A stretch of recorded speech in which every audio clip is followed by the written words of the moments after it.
It's time for the Friday flick. I'm going to flip through my 140,000 word PhD thesis and talk about whatever page I land on. Let's go.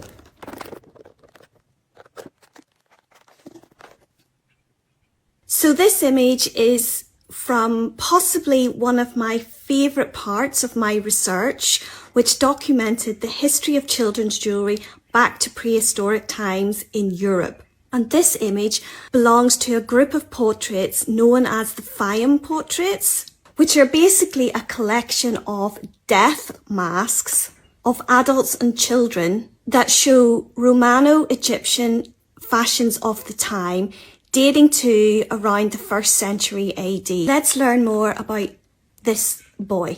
So figure 60 of my PhD thesis dates to around 200 AD. Let me read you what I've written.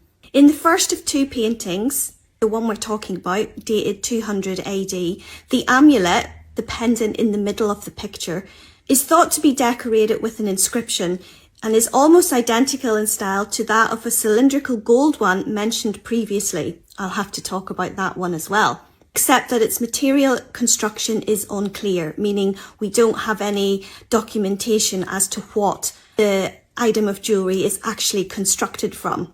The cord itself is described as being brown in colour and is perhaps of plaited leather. And we know that from other documentation that adults and children would have worn pendants hung from leather cords during these times.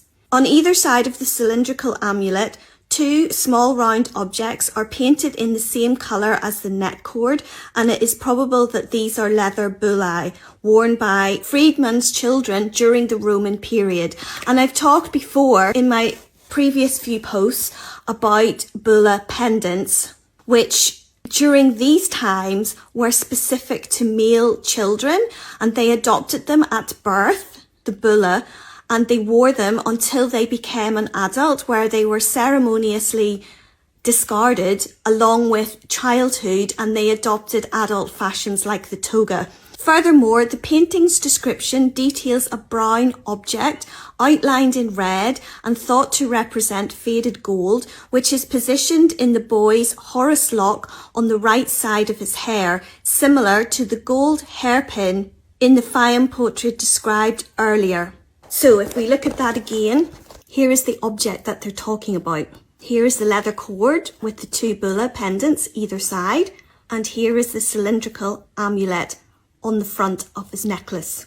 Now I'm going to be talking more about the Fayum portraits because they are absolutely fascinating in that they really illustrate what these children and their adult counterparts looked like at this time.